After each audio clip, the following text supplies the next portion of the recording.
Welcome, Star Enlightenment Channel. Now, I already kind of did a brief video about this, but when I did the semen retention and astrology video, it's kind of the same thing. I'm gonna just give a more broader rundown. So when you talk about astrology and sexuality, understand that, like I mentioned before in the previous video, the 8th house deals with your sexuality and how it is. Like if you have your 8th house in the water sign, then that means that you're very emotional when it comes to your sexuality. What turns you on is connection and deep, like feeling the vibe and like emotions and feelings. Being connected to somebody is what turns you on. This is what your sexuality is like. You see what I'm saying? And that's how you also like to receive it. If it's in the fire sign, then that means your sexuality is very expressive, very passionate, very heated.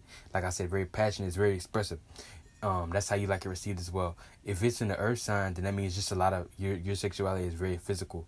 So it's kind of expressive too, but it's very physical. Like you like physical things. You might like toys, etc. Physical things, kinks, stuff like that.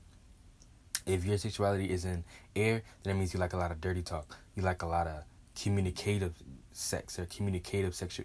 Have a very communicative sexuality. When you talk about the 5th house, this is how you express these things. See what I'm saying?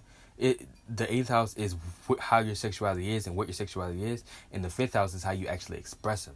You see what I'm saying? So if I'm gonna do a quick rundown, if you have your 5th house in the fire sign, that means you like to express your sexuality in a fiery way, in a very expressive way. You like to express it in a very expressive way. If you have your 5th house in a water sign, then that means you're very emotional and you like to connect when it comes to your sexuality, and you like to feel the vibe.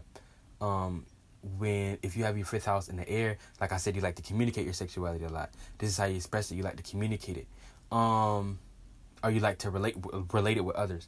And lastly, I believe, hopefully I didn't skip one, if it's an earth, then that means you like to practicalize it. You like to actually do it. You like to actually show it. Like I said, you like a lot of physical things. You like to actually, you know what I'm saying, be practical when it comes to how you express your sexuality. With that being said, I'm going to cut this video short. This video was about astrology and sexuality.